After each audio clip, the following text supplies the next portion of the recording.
Dear students, आज हम लोग परिमेय संख्या और अपरिमेय संख्या यानी rational numbers and irrational numbers के कंसेप्ट को क्लियर करेंगे और उससे रिलेटेड कुछ सम्स को करेंगे। तो परिमेय संख्या और अपरिमेय संख्या को जानने के लिए सबसे पहले हमें कुछ संख्याओं को जानना पड़ेगा। जैसे एक नंबर है प्राकृतिक संख्या। तो इस प्राकृतिक संख्या को किसे कहते हैं, प्राकृतिक संख्या किसे कहते हैं या फिर क्या क्या होता है, इसको जानना जरूरी है।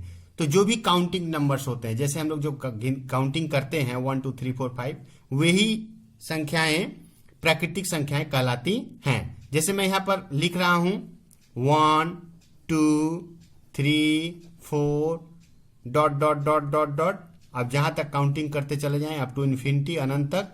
तो ये सभी जो सेट है यानी जो नंबर्स है, ये सभी नंबर्स क्या कहलाते हैं? नेचुरल नंबर यानी प्राकृतिक संख्याएं कहलाती हैं। और प्राकृतिक संख्याओं को हमेशा कैपिटल लेटर n से डिनोट किया जाता है, दर्शाया जाता है। इसके बाद हम लोग जानेंगे अखंड संख्या यानी होल नंबर क्या होता है, इसको जानेंगे। यदि इन प्राकृतिक संख्याओं के साथ क्या लगा दिया जाए? जीरो लगा दिया जाए, जीरो को इंक्लूड कर लिया जाए, उनके साथ ले लिया जाए, तो जो नंबर मिलेगा वे सभी नंबर्स अखंड संख्याएं कहलाते हैं। जैसे मैं ले लिया यहां पर 0 1 2 3 4 dot dot dot up to infinity. तो ये जो नंबर्स होंगे ये सभी क्या होंगे? अखंड संख्या होंगे। और अखंड संख्या को हमेशा कैपिटल लेटर W से दर्शाया जाता है। और एक चीज हम लोग देख पा रहे हैं, यानी जितने भी प्राकृतिक संख्याएं होती हैं, जैसे 1 2 3 4, इसमें भी 1 2 3 4 है, यानी जितनी प्राकृतिक संख्याएं हैं उन सभी संख्याओं को अखंड संख्या बोला जा सकता है, एक्सेप्ट जीरो, क्योंकि जीरो प्राकृतिक संख्या में नहीं आता है। ठीक है। अब यहां पर एक और संख्या के बारे में हम लोग जानेंगे, पूर्ण संख्या यानी इंटीजर्स। यह बहुत ही इंपॉर्टेंट संख्या है परिमेय संख्या और अपरिमेय संख्या को समझने के लिए। तो पूर्ण संख्या में इसके पहले जो भी नंबर्स हम लोग पढ़े, प्राकृतिक संख्या, अखंड संख्या, वे सब नंबर्स तो रहेंगे ही, साथ में जो ऋणात्मक संख्या यानी संख्या रेखा आप लोग पहले से भी पढ़े हैं, -1 -2 -3 -4, इस तरह से जो ऋणात्मक काउंटिंग नंबर्स होते हैं उनको भी इसमें इंक्लूड किया जाता है। तो मैं जैसे यहां पर दिखा रहा हूं पूर्ण संख्याओं को मैं ले लिया, पहले तो मैं 0 ले लिया, फिर उसके बाद 1 2 3 4 अप टू ये इन्फिनिटी तक जाएगा। इसके बाद फिर यहां से ऋणात्मक संख्याएं शुरू कर रहे हैं, -1 -2 -3 -4, ये भी कहां तक जाएगा? Up to infinity.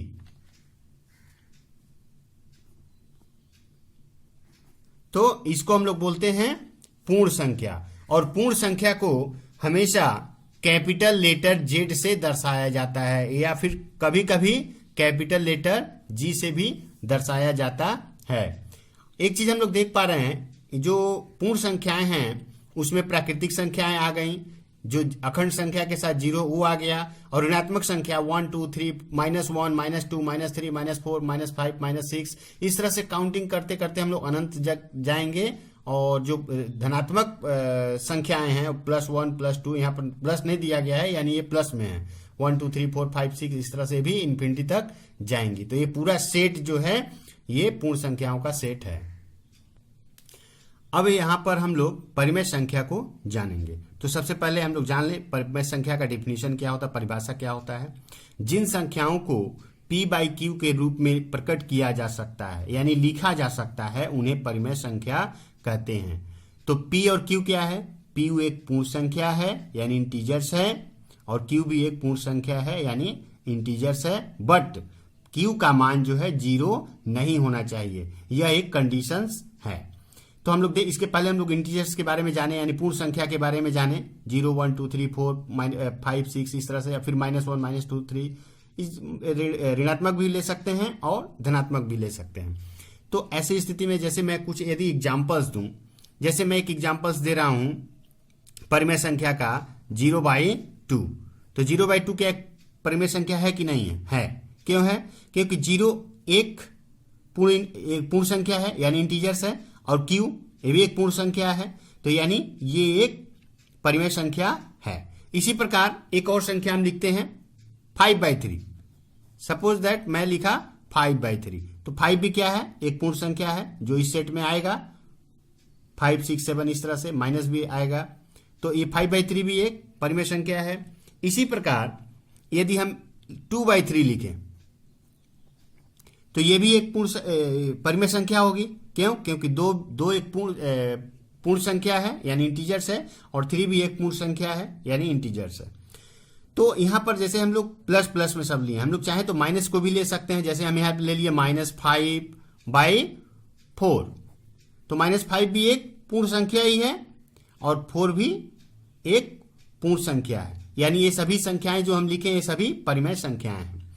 इसके बाद हम लोग एक बात जान लें, यदि परिमेय संख्याओं को जोड़ा जाए, दो परिमेय संख्याओं को यदि जोड़ा जाए, जैसे मैं यहां पर ले रहा हूं दोनों को 5/3 प्लस 2/3, यदि दो परिमेय संख्याओं को जोड़ा जाए तो जो संख्या मिलेगी वह भी एक परिमेय संख्या ही होगी, क्योंकि इसका लॉसअप क्या होगा?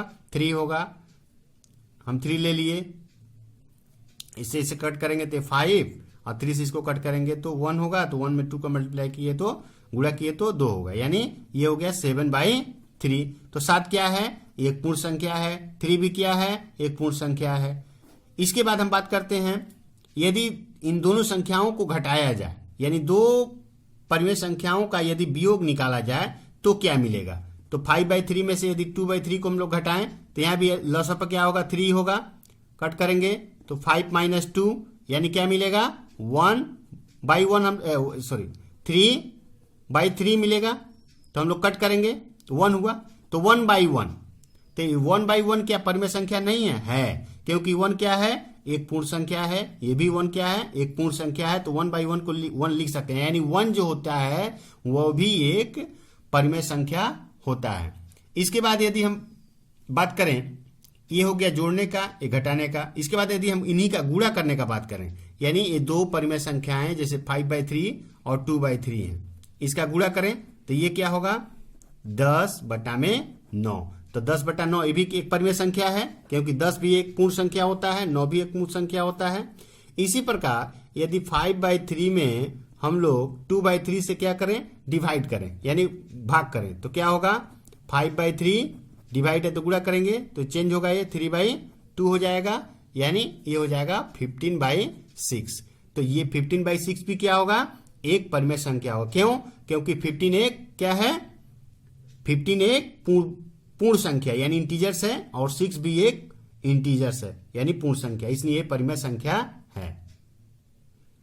तो यहां से क्या कंसेप्ट निकला? यहां से एक कंसेप्ट निकला कि यदि दो परिमेय संख्याओं को जोड़ा जाए तो जो संख्या मिलेगी परिमेय होगी।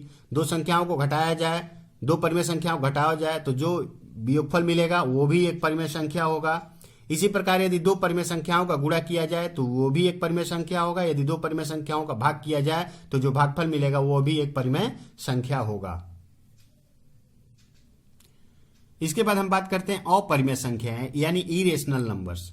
तो इरेशनल नंबर सबसे पहले हम लोग जान लें किसे कहते हैं। तो जिन संख्याओं को p/q के रूप में प्रकट नहीं किया जा सकता है उन्हें अपरिमेय संख्या कहते हैं। प्रकट नहीं किया जा सकता का मतलब क्या हुआ कि उस रूप में नहीं लिखा जा सकते हो, क्योंकि p को बोला गया पूर्ण संख्या, q भी एक पूर्ण संख्या होनी चाहिए, तभी हम लोग p/q के रूप में उसको लिख सकते हैं। अब यदि हम बोलें √2,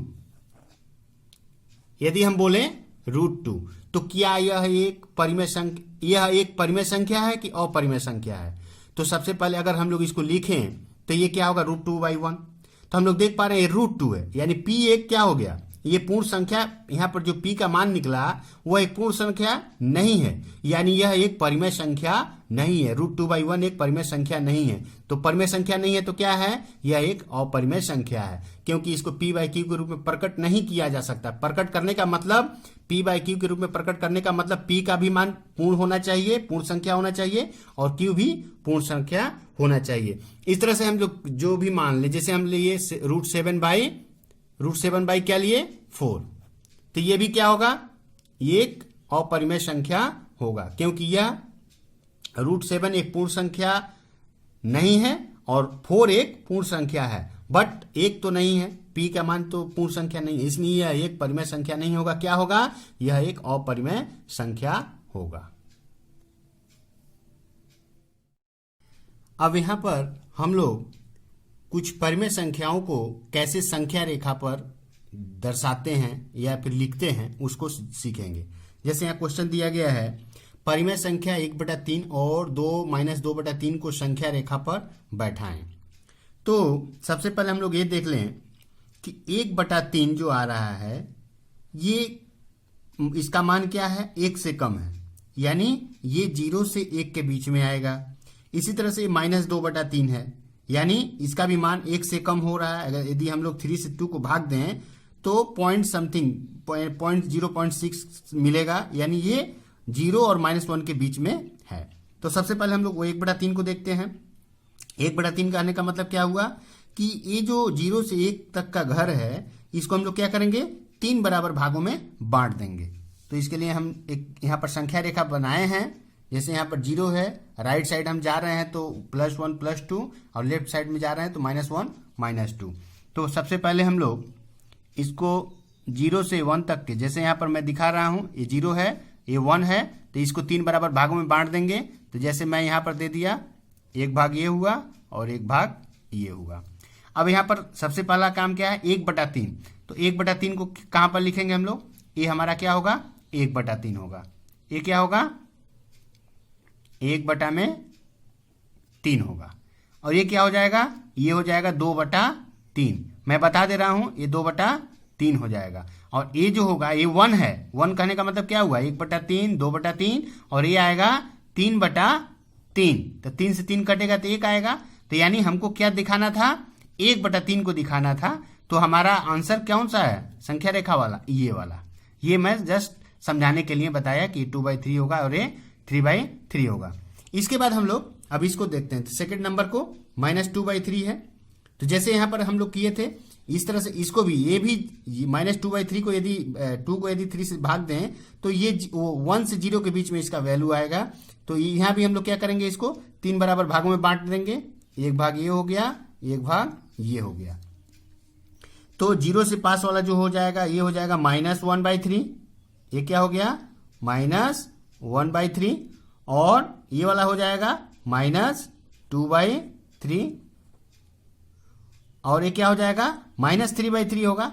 -3/3 अगर हम लोग इसको करते हैं -3/3 तो 3 से 3 कटेगा तो -1 हो जाएगा। लेकिन हमको क्या चाहिए? -2/3 चाहिए। तो हमारा आंसर कौन सा हुआ? ये वाला हुआ, -2/3। ये मैं जस्ट समझाने के लिए किया हूं, इसको मेंशन करने की आवश्यकता नहीं है। तो इस तरह से हम लोग किसी नंबर को यानी परिमेय संख्या को संख्या रेखा पर दर्शाते हैं। अब यहां पर एक और हम लोग परिमेय संख्या को संख्या रेखा पर दर्शाएंगे। इसके पहले जो क्वेश्चन में लिया था उसमें जो मान था वो 0 से 1 के बीच में था। अभी मैं थोड़ा सा मान को बड़ा कर रहा हूं, यानी 1 से जब बड़ा होगा तब। तो जैसे परिमेय संख्या दिया गया है पर 6/5 और -6/5 को संख्या रेखा पर बैठाना है। तो अगर हम लोग इसको भाग दें, 5 से 6 को भाग दें तो 1 समथिंग आएगा, यानी ये जो मान आएगा 1 और 2 के बीच में आएगा। 1 और 2 के बीच में आएगा। तो 6/5 होगा, 7/5, 8/5, 9/5, 10/5 होगा। तो इस तरह से कुल कितने होंगे? 5, क्योंकि यहाँ 10/5 जब होगा तभी मान 2 आएगा। क्योंकि 10/5 अगर हम लोग करते हैं, जैसे यहाँ पर मैं लिख रहा हूँ 10/5 अगर हुआ, अगर इसको कट करेंगे तो 5 दूना क्या हुआ? 10। ठीक है, तो ये 2 होगा, यानी इसको हम लोग 5 बराबर भागों में बांटेंगे। तो जैसे ये टोटल लेंथ दिया गया है 40 सेंटीमीटर, ठीक है, तो इसको 8-8 सेंटीमीटर हम लोग ले लेंगे। ये हो गया 8 सेंटीमीटर, ये 8 सेंटीमीटर हो गया, फिर एक ये हो गया 8 सेंटीमीटर और एक ये 8 सेंटीमीटर। तो पहला भाग जो होगा वो कितना होगा?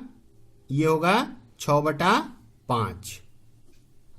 दूसरा क्या होगा? 7/5। तीसरा क्या होगा? इसका क्या होगा? 8/5। ये कितना होगा? 9/5। और ये कितना होगा? 10/5। 10/5 करेंगे तो 10/5 करेंगे तो 5 से कटेगा 2, यानी 2 मान आ गया।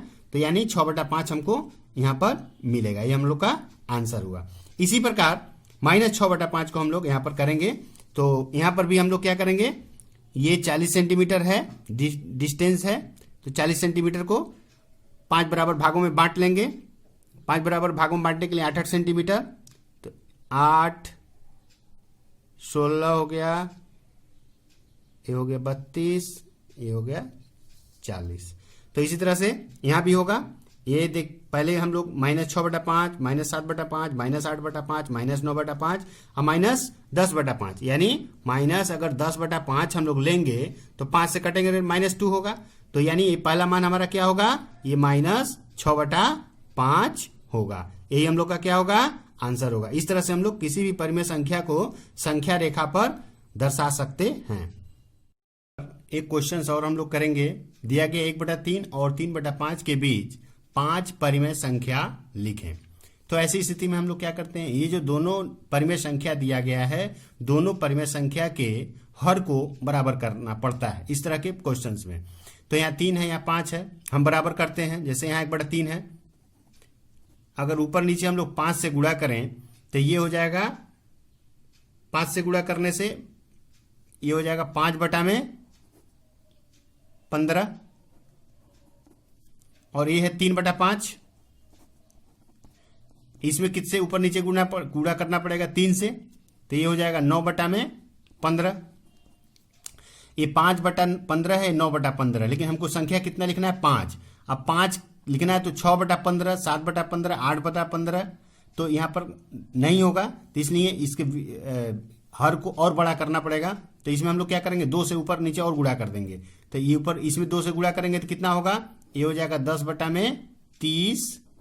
इसमें भी 2 से गुणा कर देंगे तो ये हो जाएगा 18/30।